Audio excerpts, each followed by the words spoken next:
Welcome to Bacon is My Podcast. Before we get into this show, we do want to let everybody know that we are proudly bringing this show to you from the Den. Yeah.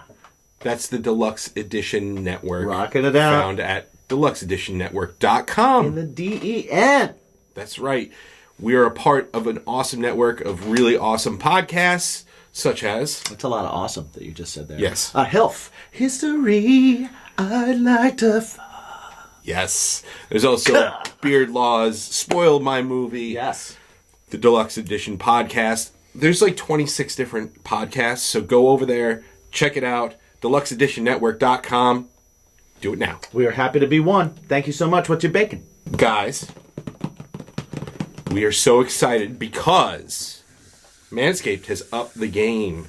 Lawnmower 5.0 Ultra. They've got interchangeable dual head system with both a regular razor that you're used to on your lawnmower, but also now a foil blade as well. And if you already have one of these, if you already have the 4.0, the upgrade's good, man. Upgrade is good. Upgrade is good. It's got all the stuff that you like already. The light is a little bit brighter. Yes. Key, it has a lock.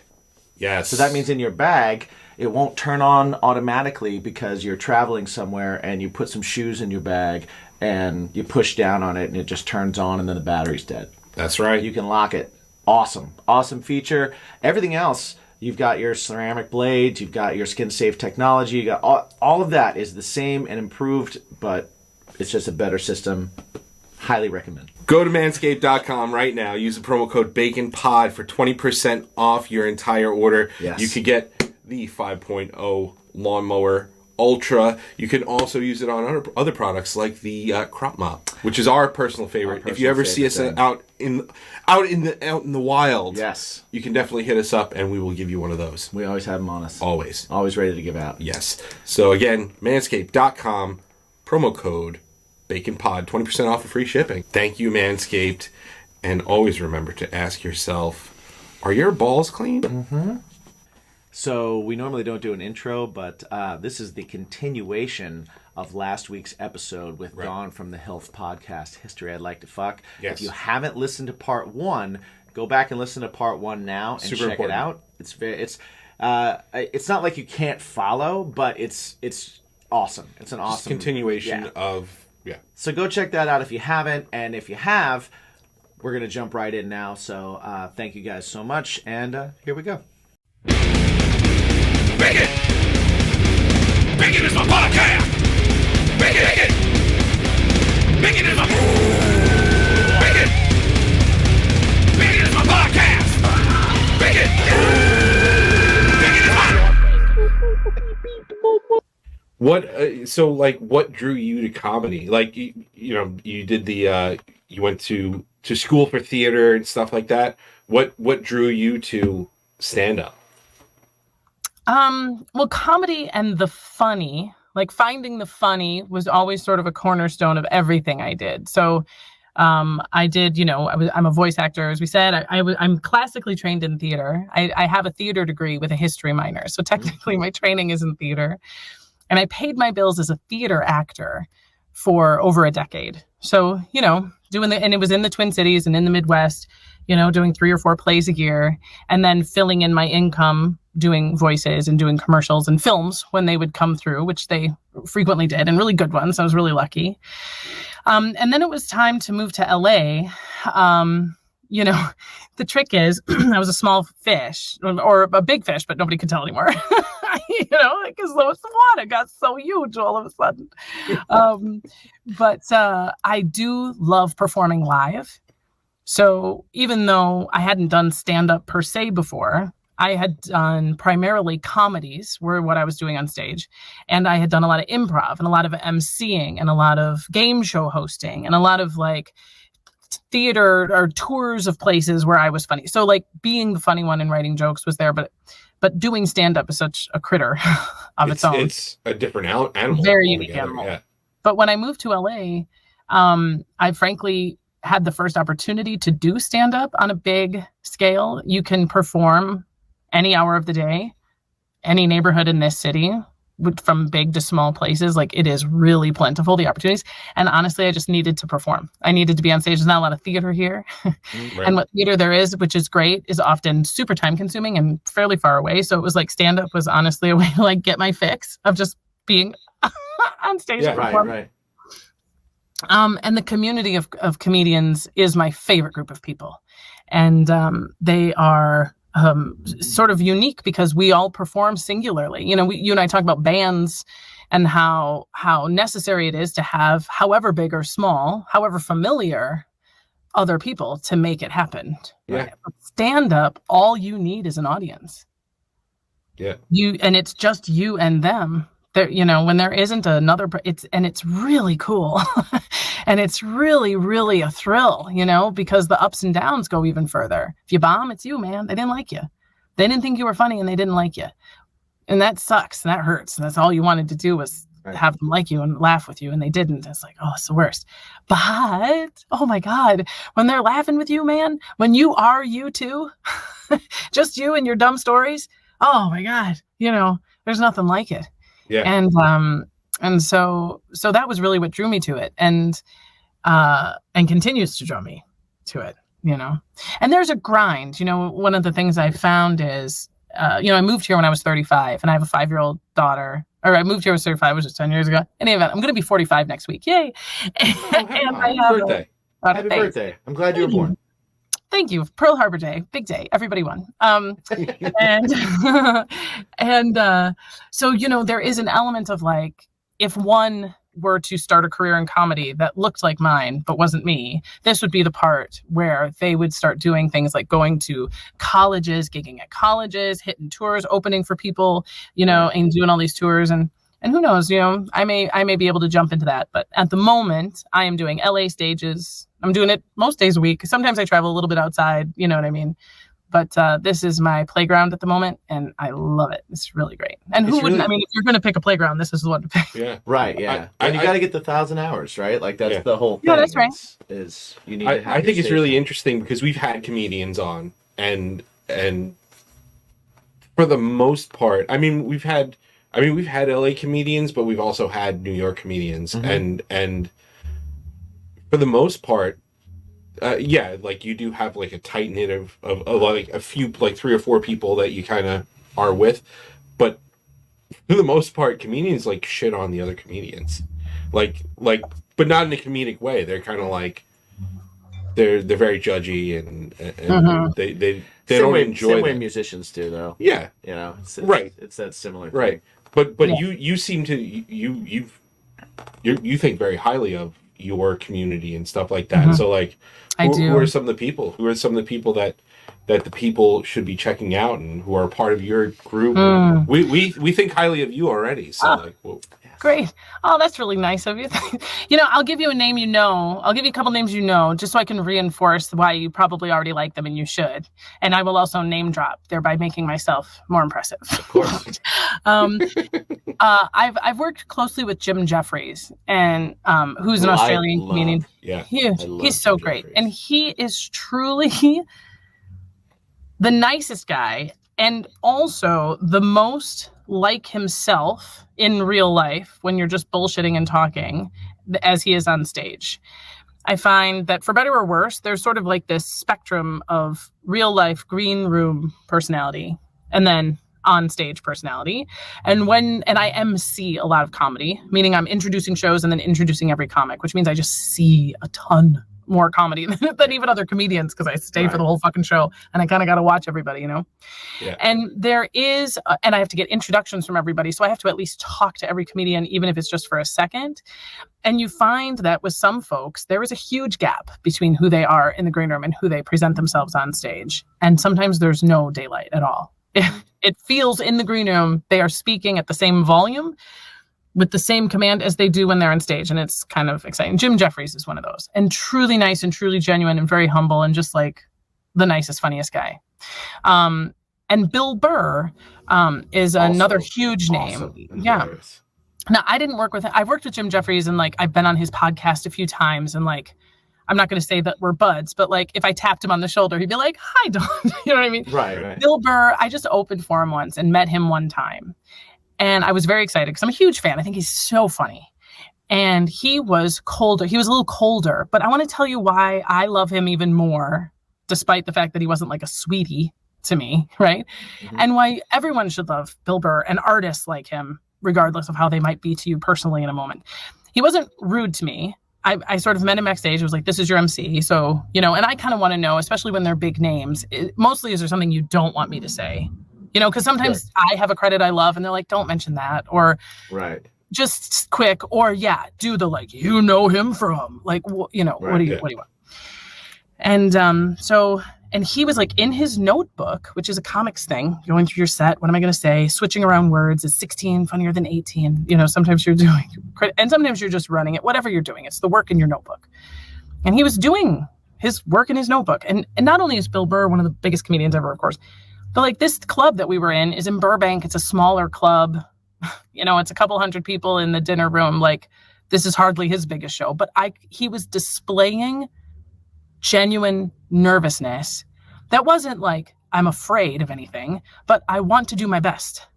Right. Like I'm about to go out there and I want to do my best for these people, and I really want this set to go right. That's awesome. I want to do it right, And he just sort of, hi, yes, how are you? And then kind of back in his notebook. But he wasn't like nicer to other people, but mean to me. He was just really focused on his work, which was to make people laugh and to do his best, And when he performed that night, not only was he so funny, but he cried on stage telling a vulnerable story about loss that was also so funny that you're dying laughing and you're crying with him. And I was just like, God damn, Bill Burr, you're great. And of course, I would have loved to have had a picture with him like bear hugging me and lifting me off the ground. Right. And then being like, Dawn Brodey is simply the best. Like, that would have been great for me. But I was more proud to be in his profession in that moment. Because I think it would have made me really sad if he had been like slamming a burger and then being like, all right, I gotta go tell some jokes to these fucking idiots. Not that it matters. That would have broken my heart. You know what I mean? Yeah. Hey, this is Ron. Do you like movies? Hey, this is Ragnar. Y'all like alcohol? Hey guys, this is Stu. Do you like punishments? Hey, this is Goot. Do you like cinephiles? Hey everybody, I'm Chase. Do you guys like alcohol poisoning? If you like all of that, then check us out at Barrel Age Flips. We're on Apple, Spotify, and all the other platforms out there.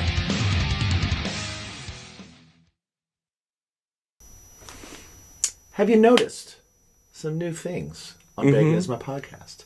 We have the new BIMP Lounge. Yes. Right? So with that, we're trying to up our game a little bit here. That's right. Right? We're trying to extend our reach. If you want to help us do that, well, one of the ways you can do that is by rocking out with our sponsors. Jump over to baconismypodcast.com, jump to our sponsor page, and check out all of our awesome sponsors. Get all GrillYourAssOff.com, DrinkWildBills.com, Manscaped, Pod Decks. There's quite a few of them. And we're adding stuff all the time. With the most recent promo codes and the best deals that you can possibly get. Another way you can help us, get some t-shirts. Like this one right here.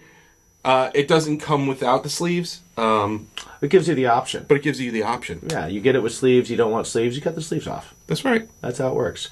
Then you have a headband if you have like a thin head. Yes. I can't use the sleeves as a headband because I have a giant round head. Yeah, we both do. Yeah. Go to baconismypodcast.com. Check out the merch page. Bacon is my fashion.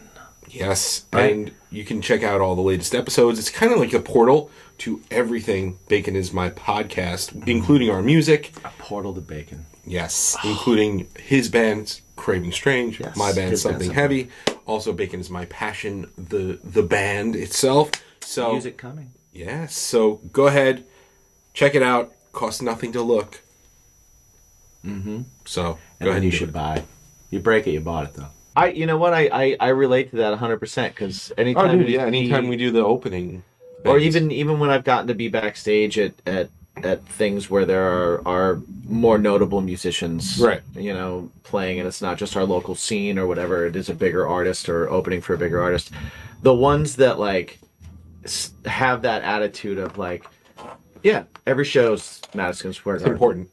Absolutely. And it makes your audience feel special. Yeah, for being exactly. there. So Especially people like, they I got love that. sitters, man. They got sitters. They're spending their hard-earned money, which is harder to get. They're there because they want you to make them feel good, which is even harder to get. I think it's kind of sacred. So yeah. And are there asshole comedians? Yes. Oh my God. And I do open mics around LA. My God. Sometimes I go to these open mics to work new material and I'm just like, hello again, weird misogynists who all smell like weird.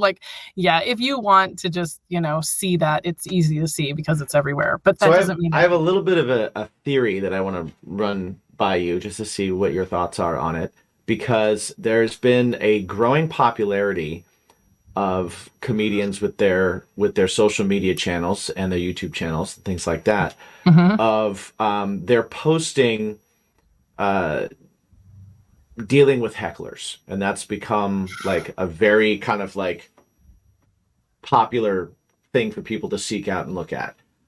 Which one, I think it's great because I think it's just funny to see how comedians deal with hecklers, but I was thinking about this the other day because I was watching someone do it, and I was like, they're putting this up because that's content, and they're putting content out, but the content they're not putting out is them workshopping jokes. Right. Instead of putting out portions of their show where they're workshopping their material, hopefully for a special at some point that they're working towards, instead of letting people see all the shit early, instead they're rerouting people's, they're squirrel, they're going, hey, watch me deal with this asshole instead.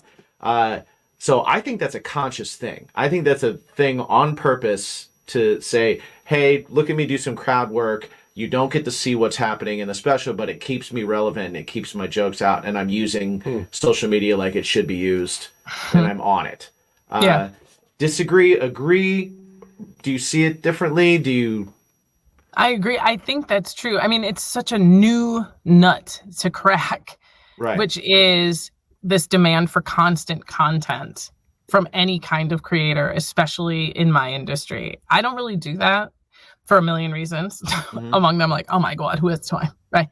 But also for the point that you made, which is these are often jokes that are not quite ready. If I'm going to post something that happened in a set, it's usually, to your point, something one-off, a weird heckling, because it's also more impressive often to people to see what you do. Why I should come see you live is less because I know I'm going to love all your jokes than to know that you're truly there. You're one of those comedians that's with us in the room. And if someone drops a tray of drinks or calls you a cunt, you're going to continue you just put on a good show. You know what I mean? Right. You pick right up. And so I think that makes sense. But that's tricky. But then at the same time, you have comedians that I think back off sharing their material because there maybe is this over-indexed idea of what the internet is. Because indeed, you put out a tweet or listen to me, I already feel so old calling it a tweet. You put out what is it called? It's an X, what do we call them? What is the noun? A failure? I feel like it's still a tweet. You call them a failure? I won't call it a tweet. I sent out a tweet. I don't know. In any event, you call them a terrible marketing idea. Terrible idea. I went to the platform formerly known. In any event, you put it out there, right? And I think that sometimes people see a problem that is not their problem. Meaning, yes, if you have 20 million followers who all watched that clip and all bought tickets to your show, perhaps they would be somewhat underwhelmed to see that they've already seen all these jokes. I doubt very much, guy who performs 3 times a month for 8 people at a time, that you need to somehow protect your ace. I think you can. I think you can let that ace. I think you should flash that ace. I think this is the point where you're like, here's my ace. See it. And I also have friends who have jokes that are my favorites. I've seen them perform a dozen times and I love their jokes. And when I see that joke coming back that I love, I don't ever, this is just me. I don't get this old joke. I do get more when your favorite song comes on and a little bit more ooh, he's going to do the herpes joke. And I kind of settle in, and I'm, it's why people watch comedy specials over and over again, like a favorite movie. And I think that it is, again, more akin to a favorite song at some point. However, again, it would probably be an error for a young comedian, a new comedian to be My joke about my mom's pussy is basically country roads. People are never going to get tired of hearing that one. It's like, I don't know. Yeah, keep this one in the rotation. Yeah, maybe not. But I do like crowd work. I mean, I think that when you're good at crowd work, that's a muscle to flex. Let people see it, because it's hard to do and not a lot of people do it well. Do you think that by feeding into and making that a popular thing, you're encouraging people to heckle at shows? I think that heckling is a tough one to define, because in a way, like if you just count heckling as like anyone who sort of speaks out, draws attention to themselves during a comedy show, that is such a diverse, because sometimes, and this is what I've found, very rarely, and I've been doing comedy for stand-up comedy per se for about 10 years, but I've been on stage behind a mic sort of inviting the audience to respond for decades longer, improv comedy, stuff like that. And it is true that there are individuals who want to be a problem, who hate you or hate this or take issue with something, who want to stop the show, who have a malicious intent. And generally speaking, those folks are actually the easiest. It's actually, in a play, they'll be removed. Mm-hmm. You know what I mean? They're just taken out. House management knows that this can happen and they just take them out. If it's a comedy club, in my opinion, it's an invitation. It's a welcome. It's sort of like a wrapped present for the rest of the crowd. And often, I believe most clubs, it's sort of an unwritten rule. The house will not remove the patron until the comic requests it. Right. And sometimes you'll see staff sort of waiting, because if they take the heckler out too soon, it can ruin a great bit. And the comic is like, give me a chance to win this person. Give me a chance to do this, because if I do, it's like an ace and it's my ace, Right. And so often if they get this piece of shit out of here and then it's done, then, the house staff often has a way to do it. And that's like nothing. Most of the time, though, I find if there's a disruption from the audience, they're usually what I call errors of enthusiasm.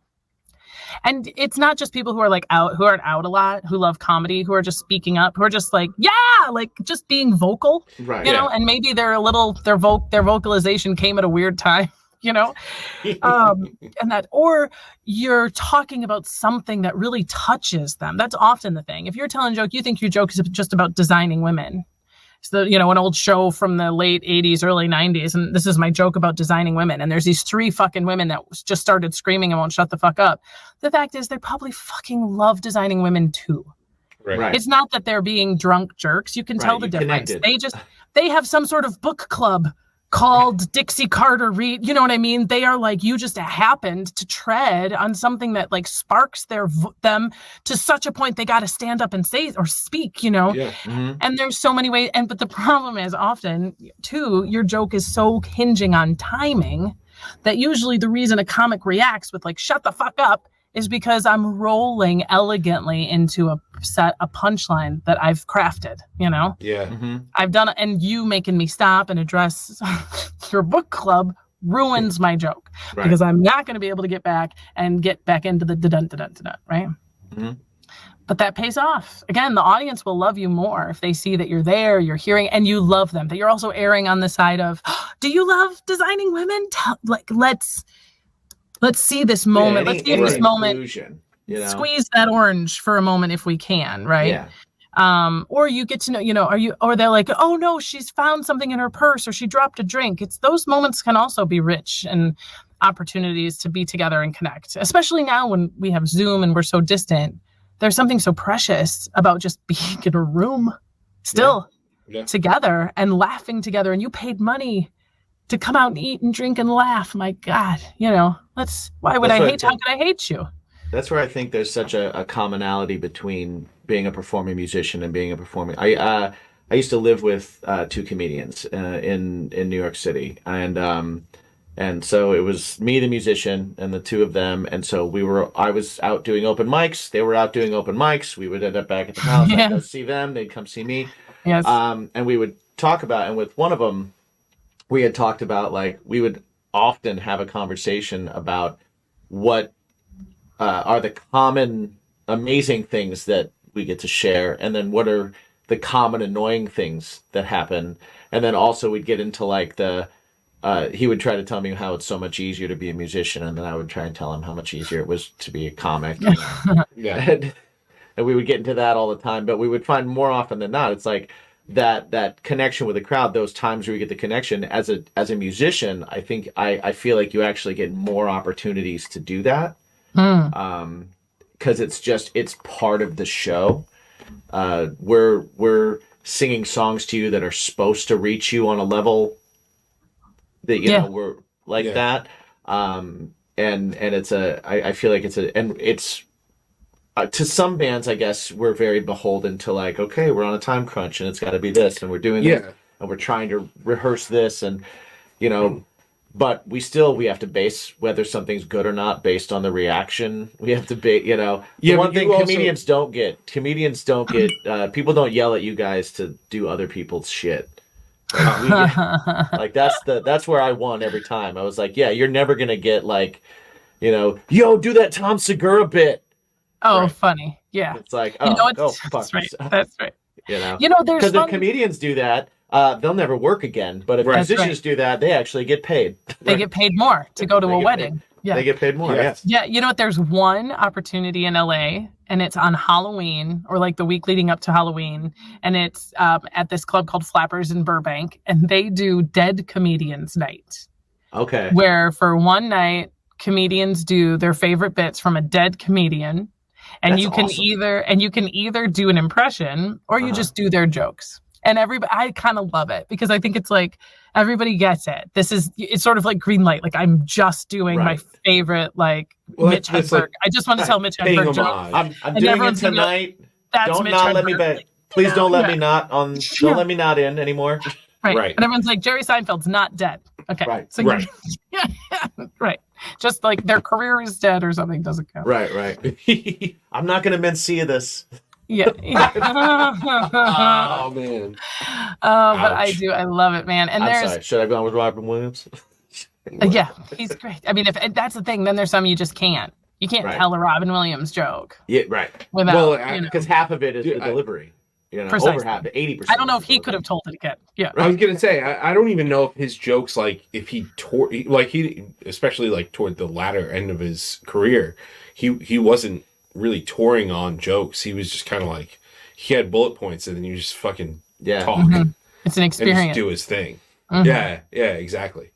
I like you said, I have his Live on Broadway DVD for years. Crazy. I'd watch that over and over and over again. Yeah. And never got old. Yeah. It's kind of like a great song. Exactly. Yeah, that's true. Mm-hmm. For sure. Very true. Like I can watch Carlin or Hedberg or any of those like over and over. It'll be on and I'll be like, all right, I can do this. I play that. So I'm in that vibe. Yeah. Yeah. I see what you're doing. You're popping in, you're watching the show, you're listening to the show, you're like, I really like their interviews. Or you're like, I don't like their interviews at all, but I do like 7 questions. Or you're like, man, I wish more people knew about this show because these guys are fun and these guys are cool. How can I help? Well, one of the best ways to help is by going over to patreon.com/baconismypodcast and joining our Patreon. We've got awesome 3 tiers starting at $3 per month where you will get live stream shows on all of our discussion and drinks. Every week, a live stream that you can join in on. You can weigh in on. You can jump in the chat. You can jump in the little community. Interact with us. We got a cool squad over there, too, so you can meet people, make friends. We're all about that. Also, you can learn some cooking tips from us. Yeah. We got a few of those up there. You can try some of our dishes out. Yeah, you can also watch us eat horrible shit. Yeah, that's the other thing. Now, when we cook stuff, it's delicious, but the stuff that we eat is not. Yeah, totally separate. Never fun. Separate thing. Yeah, but go ahead, go over there. There's tons of new content. We have early music releases. We've got live streams. We've got watch-alongs. We've got all sorts of stuff. Go to Bacon is My Podcast's Patreon today and sign up and be part of the BIMP squad. Totally helps us out, guys. Thank you so much. Cheers to you. What's your bacon? Hey, this is Sammy from Barrel Aged Chicks, and I'm here with Yen. Hey, everybody. How you doing, Yen? I'm feeling amazing. Yes, you are. Well, what we're here to do today is talk about where you can find Barrel Aged Chicks. You can find us on Google Podcast, Apple Podcasts, Spotify, Anchor, and Good Pods. Yep. On the Barrel Age Chicks, we have myself, Sammy. We have Yin. of course. And then we have Snow, Crystal, and Harley. Yep. We enjoy talking about everything from movies to being current moms to being just the ladies of the Barrel Age Flicks boys and their shenanigans in general. Please join us without kids. Thank you. Yes, our podcast is explicit content, so it is definitely not for little ears. But come out, let your hair down, and hear the chick side of things. Whoop, whoop. It's a shit show. Please join us. We need some mom time. Well, Hedberg was good because he had the jazz band behind him too. Yeah. So it created the vibe. It's cool. Yeah. Yeah. Yeah. Yeah, he had his own little thing, which was pretty amazing. Yeah.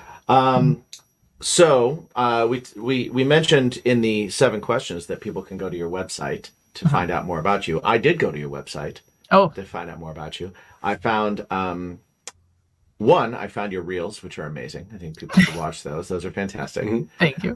Which are great. And then I found your blog, which is seriously lacking. Thank you. There was one. I used to have. I was a prolific blogger when I lived aboard my houseboat.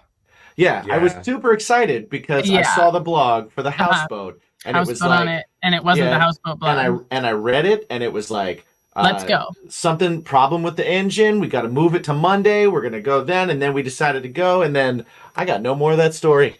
It's painful, isn't it? I got no more of that story. Speaking of blaming dead people for things, this is all Steve Jobs' fault. This is all Steve Jobs' fault because I have it's a tragedy. I have a hard drive. Let me tell you shortly. There's a hard drive 10 feet from where I'm sitting that has the narrative blog with vivid pictures of this epic boat trip that I took.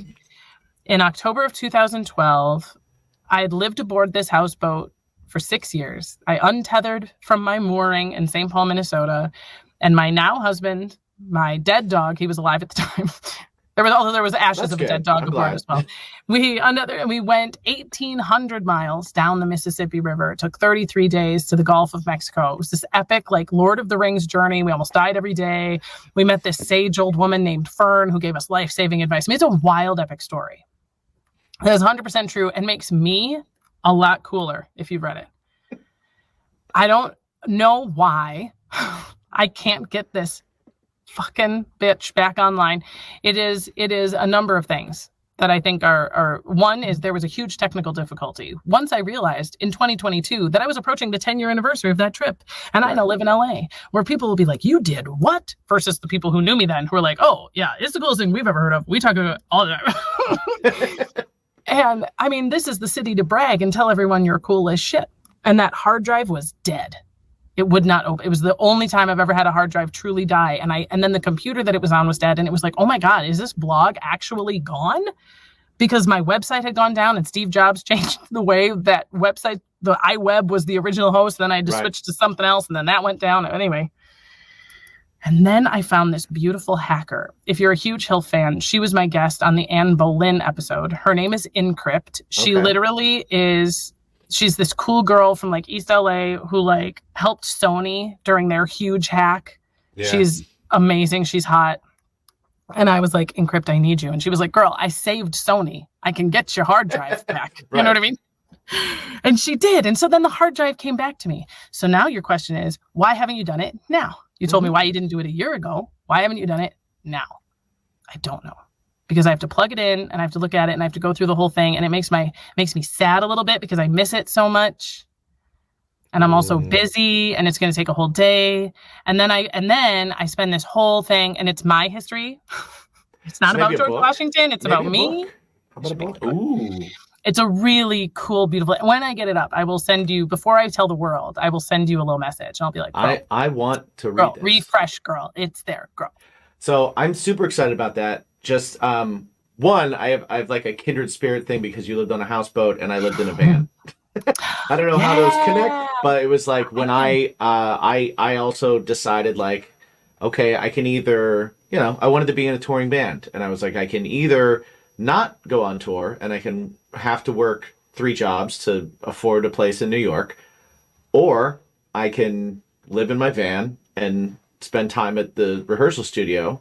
I can keep my one job that pays for everything, and I can spend all this extra time booking and figuring out, and writing and doing all, and that's, so that was my passion. That was my thing. So I lived in a van for 3 years, and then van and rehearsal studio, kind of sleeping on a futon in the rehearsal studio for another 6, I think. So it was like 8 years, 8 or 9 years total was that kind of existence. So when I saw that the houseboat thing, because I've also thought about the houseboat thing, I was like, that is so cool. That is so amazing. And then to know like the first 3 years was just you and your dog on the houseboat, and it was a small one. It was just like, just living on it and doing the thing, Yeah. Like doing the thing in Minnesota winters year round, like that was a thing. That's gotta be brutal. That's kind of crazy. Shackleton. Like I wouldn't have running water for weeks at a time. I had to set an alarm when it was below 0 to every 4 hours to wake up and hack the ice around the hull so it wouldn't crush my hull. And that was the first boat. So I lived on one boat, alone for 3 years. Then my fella moved in. He lived aboard for a while. Then we bought a second boat. And he was not a boater at all, but he liked you enough to be like, I'm going to move on this boat with you. That's right. Well, we started, we had been friends for years, no funny business. And then he was like a behind the camera guy. And there was a possibility, because the houseboat thing was cool. And also I love myself. I'm the mother of a daughter who must say it first. I love myself. I'm perfect. But I used to be a babe with a much better body. And so when I lived on the houseboat, I was also a mega babe.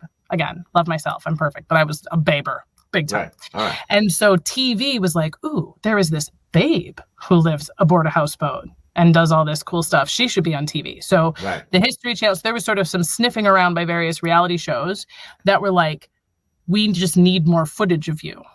And I've never been one, as you may have noticed, to turn the camera on myself in my authentic life and be the, hey guys, this is my houseboat situation. The plumbing won't. I don't like those. Right. I don't consume those. Yeah. I don't aspire to them because, without trying to disparage anyone, it's bullshit. Right? And it's like the true is something different. And I don't want to give you that unfiltered, all access. And don't want to kind of diminish you by putting it on some facsimile of like, I look great and I've manufactured that everything's going to be fine, because my houseboat was more like a horse or a dog that you love. So what this show would need was for me in the boat to be in danger a lot, you know, or for me to put things in like precarious situations. And I was like, your show is going to be about me doing my best on this thing, trying to keep her afloat and not putting her in danger, Anyway, I needed footage because they were like, we want to see what your life is down there in case we want to give you a show. And I didn't turn the camera on myself a lot, but this guy who was on set for all these commercial and industrial things that I was doing happened to be running a boom mic. And he sent me an email that was like, I literally couldn't help but overhear when you were talking about how you need all this extra footage of you on your boat, and I have a camera and I'll come shoot your footage. And so he came, we shot footage together, and it was all very platonic. And then we accidentally fell in love. But like, I had known him for years. We did not have the hots for each other at all. It was all very funny. And in fact, when he was like, I have the hots for you, I was like, wow. Crazy. And then it was like, well, we should date. And I was like, I guess we should make out or something though. Don't you think? Isn't that how people like, because usually I just have sex in the car with someone I met in the bar. And that's usually how most of my relationships. Put a nipple in their mouth before they get in the door. That's how you do it. You meet someone, you are physically attracted to them, you have sex as early as possible, and then you figure out if you're in love. And that's how relationships go. And with him, it was that's how I always did it. Worked for me.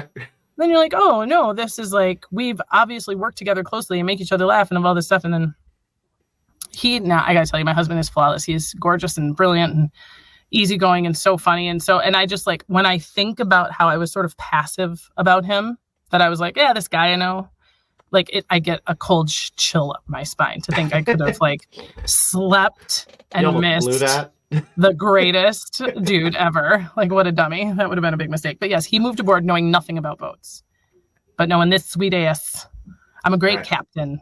I love my boat. I'm very good. In fact, it was one of the most frustrating things was any male of any age standing next to me in the marina would get all of the best boat questions because people are very curious about boats. Sure. How do they run? What kind of engines do you have? Do you drive it? What do you do with it in the winter?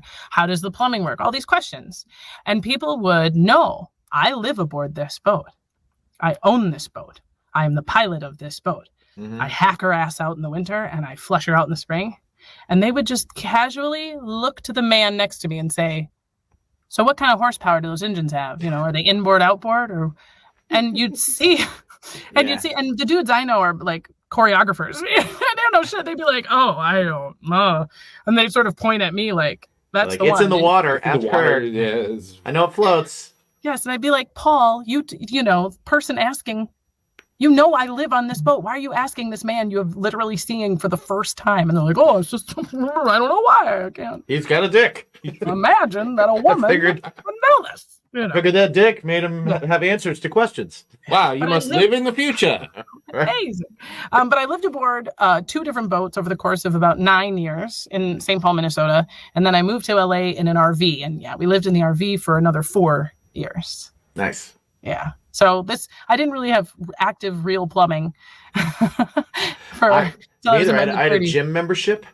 I had a gym membership. So that's where I'd watch TV too. That's where I would shower.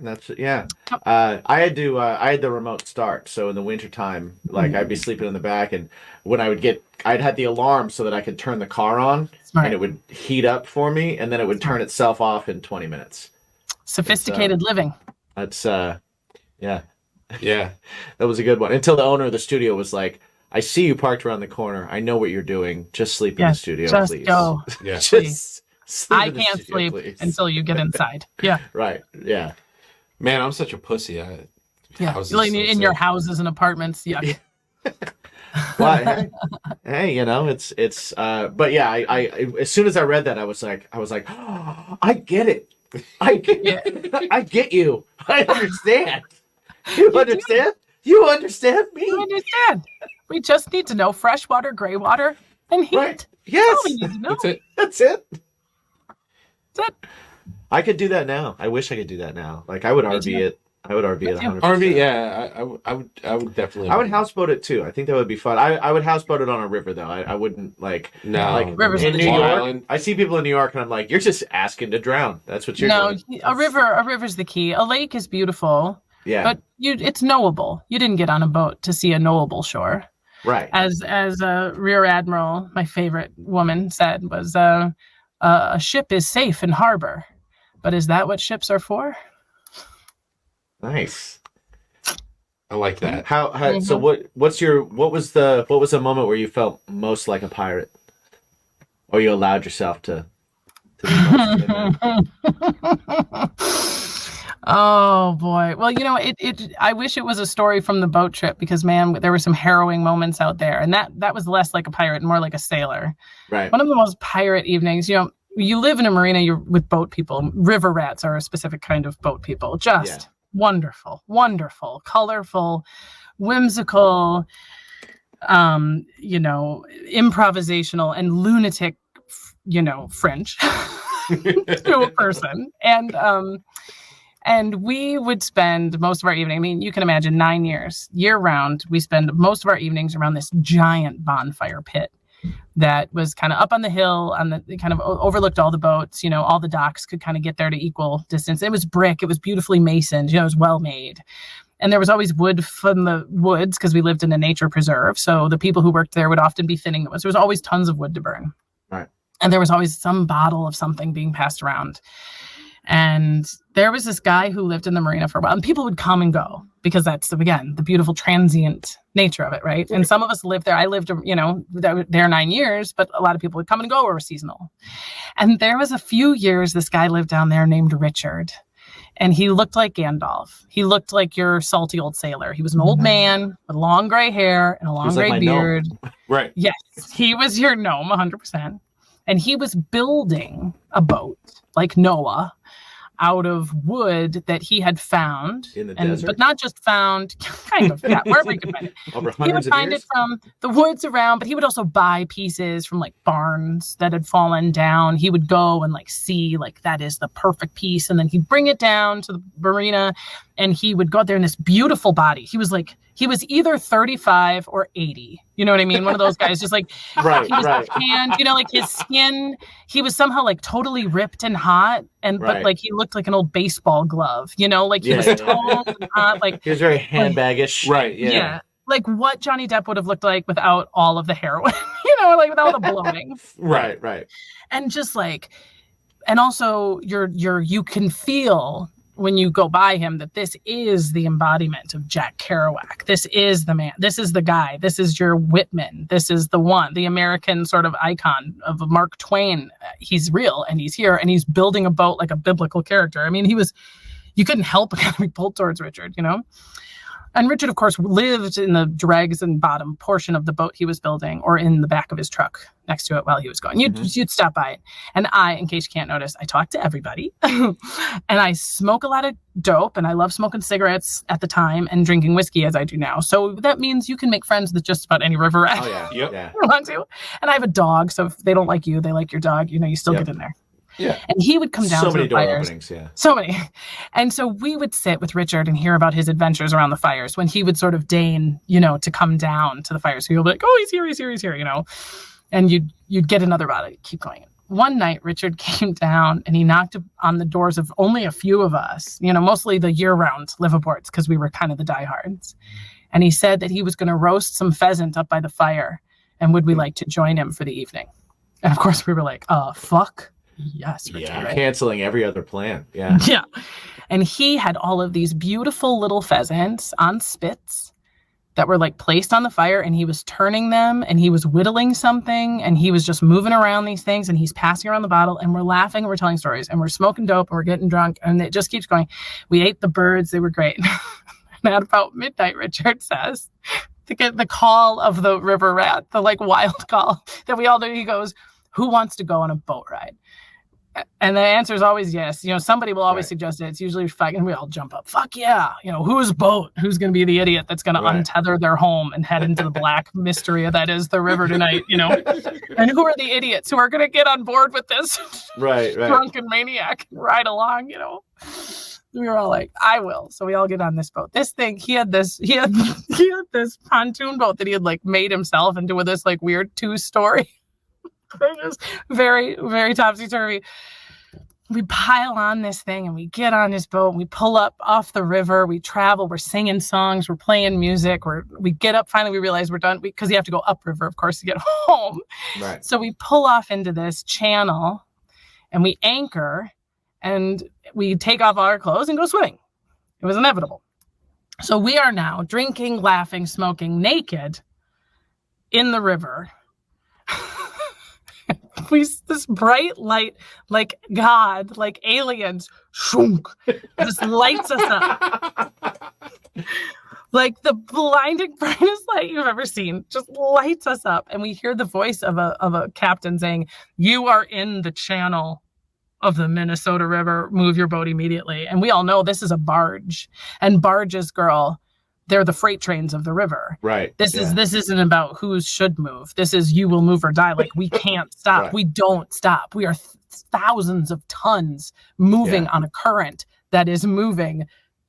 And we, these just naked, drunk, slippery idiots, are flopping around, trying to. Some of us, we can't go to shore. It's all just sticks and mud and like coyotes if we go to shore. We get on the boat's anchor is stuck. We're all good. And it just turned into chaos.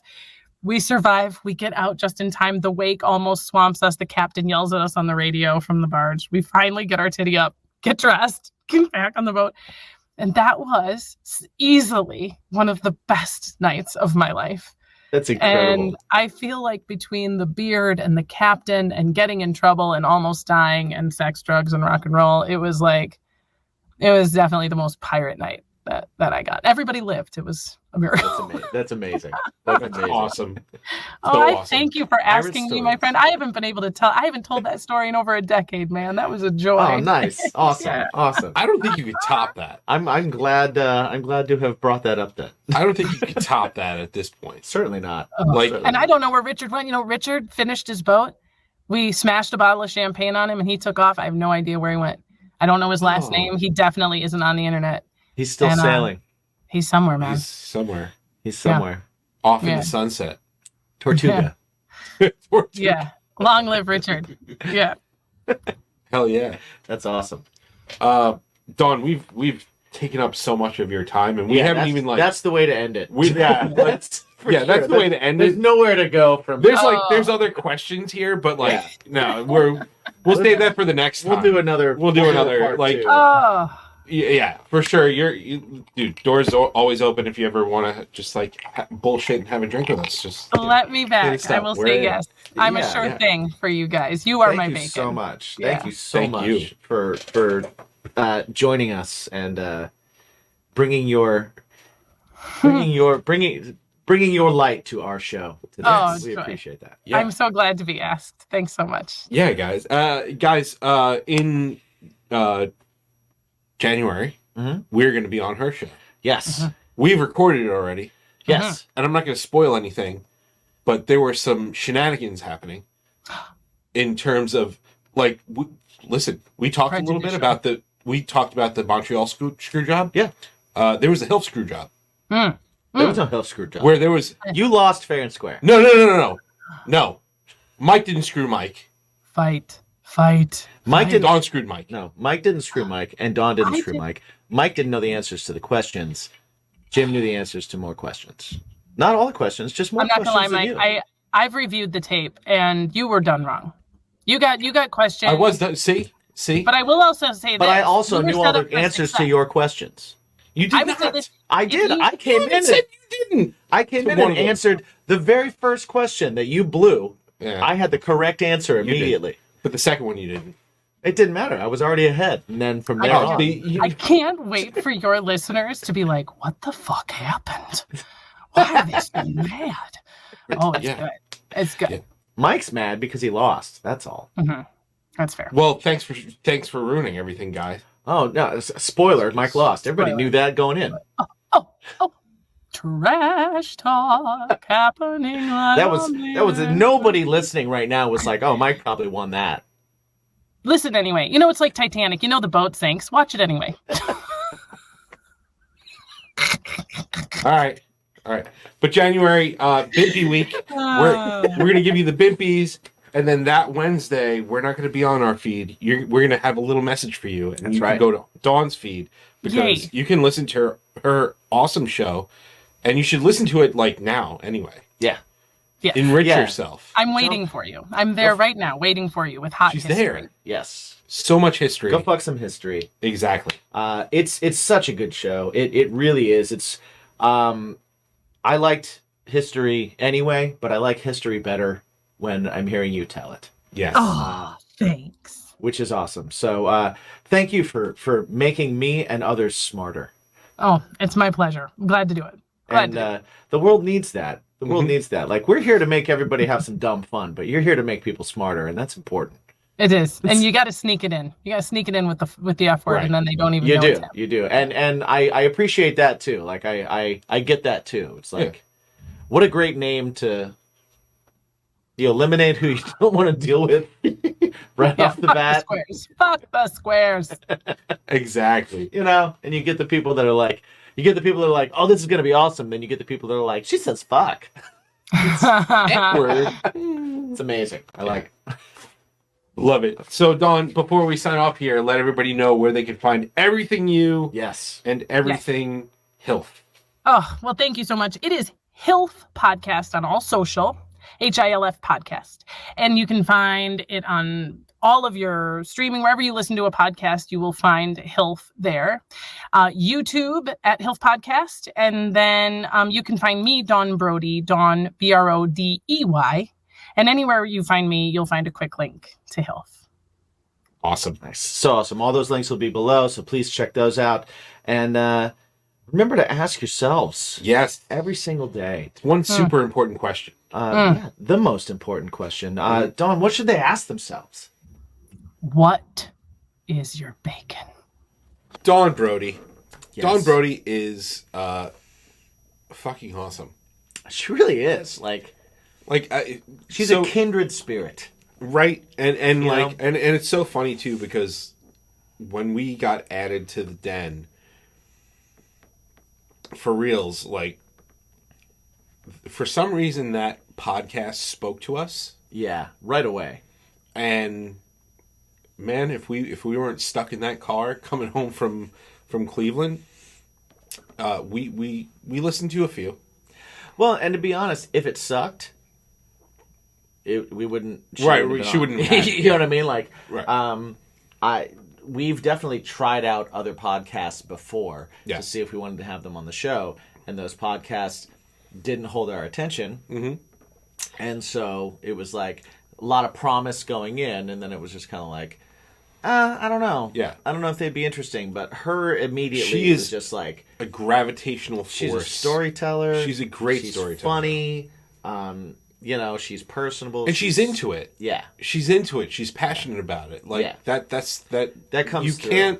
you cannot You there's can't fake it. Yeah, you can't fake the passion that she puts into it and into the history and into what she does. And we didn't even get to talk about how she like was took Jay Leno's spot. Right.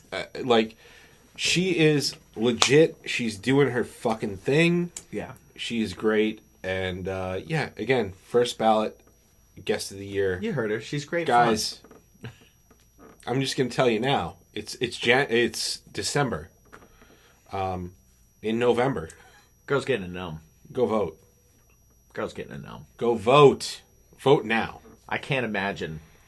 You know what? I hope that we get guests that completely push her out, because that would be so fun. She's the bar because like that's is a new super bar. high. Yeah, but you know what I think? I think she's that like an if we AJ. Oh yeah. No, know, she's it's like an funny AJ because fun. I think if we were to like throw this at her and be like, hey, so like this is what we thought, mm-hmm. and then like if that person came on, and we brought it, and we'd be like, hey Dawn, like this person kind of came in and edged out, and she'd be like, okay, let's do like, it again. Let's compete. Let's go. Yeah. Yeah. I feel She'd like throw down her goalie gloves. If she did that, we might have another Lifetime Achievement Award. Yeah. Before just being on year one. Like 1 year, right? Yeah. I think it's possible. I think we need to do an episode at the end of the year where we bring our favorite people on, whether they're in similar genres or not, and just introduce them all to each other. And be like, let's all just talk about whatever the hell comes up. Let's have a dinner or something. She's gonna be here for the anniversary show. Yeah, sure. but I mean, like, even other than that, let's be like, let's do like pizza and introductions. Yeah, and we'll just have a bunch of people on that we'll send pizza. We just think people them. are cool, and we'll send them pizza, and we'll sit down and we'll all eat and just talk. Yeah, we won't even talk. We'll just watch. Yeah, we'll just X ourselves out of the whole thing. just let it happen. This is a social experiment. By making this my podcast. Kinda. Just I think if you put people that are fun and interesting and cool all in the same room, they're gonna have a good time, and people are gonna have a good time watching it. I agree. You know. But yeah, guys, go check out the HILF podcast because it's fucking awesome, and you'll learn shit. Shit. If you didn't learn anything from this podcast, which you usually I mean, don't. Like it's like she's given some kernels of nuggets. She's probably given more knowledge in these 2 episodes that we've split into one, right? Or one episode that we split into 2. Yes, you've learned right more. There. You just said something, and then made it smarter, right? By redoing it. Yes. Yeah, you're right. So she has made us smarter. Yes. But if you probably take away more in these 2 episodes than you will of 3 years before this. Unless you're like a musician that's in the recording business. Oh, even still. But maybe still, yeah. No, like useful information. Sure, yeah, useful information. It's useful information for sure. Well, is it useful or is it just interesting? I don't know. You tell us. Let us know if you think it's useful. Hit us in the comments. Let us know if you enjoyed it. Let us know if you had as good of a time as we did. We definitely did. Yeah, whatever podcast streaming service that you guys use, subscribe to us on that, just so that you can always know what's coming up and what's happening and never miss anything. And it also helps us with the algorithm. And what else? What else can we tell people? Well, you are at Jimmy G's Shoes. I am on all the socials. On all the socials, and you got a new single in the works. Yes, I do. I have a few actually, a few singles in the works. But I think one should come like really soon. Do you? I think it should. I think it should happen really soon. When does this come out? When is this one out? Well, this is 2 weeks from now. So. Oh well, yeah. No, that's not gonna happen. Yeah. So, new single from Craving Strange is coming in the very near future. Coming in 2024. Yeah. Yeah. Well, Definitely. January is 2024. So it is. So is February. It's like a month from now. So is March. Yeah. There's 12 of them. Well, we could pick any one. I'll tell you what. You should probably release a single. I think we should too. Like soon. If there's one done. Yeah. No, I mean finish it. Come on, guy. You know what? You need to sing on it. All right. Well, get Dave to send me the track because I ain't going to fucking Glen Cove. All right. Fair enough. Fair enough. So we're working on it. We'll get something to you soon. Mike's got 2 singles ready for you already. So he's going to be putting something out in January and then again in March. So it's going to be incredible. I can't wait to hear both of them. They're going to be really, really good. You know what? Something heavy. Music. I do have shit coming out. I know out. he does. See? I know. I have shit coming out. He is what we would call prolific. And that is the second $5 word I will use today. Prolific is not a $5 word. $3.50. It's like the Loch Ness Monster, $3.50. I give you $3.50. Yeah. I'll give you $3.50. I'll give you $3.50 on that. Goddamn Loch Ness Monster. But yes, my band Something Heavy at Something Heavy Music on the socials, and check us out on the streaming platform of your choice. Of your choosing. BaconsMyPodcast.com for all things Bacon is My Podcast. Buy something from the area where you can buy things like our merch. Yes. Buy a t-shirt. Buy whatever we have there. Go to the sponsors page and use the promo codes on the sponsors page. Yes, because absolutely. that helps us greatly as well. Absolutely. Maybe we'll figure out something for a holiday shirt.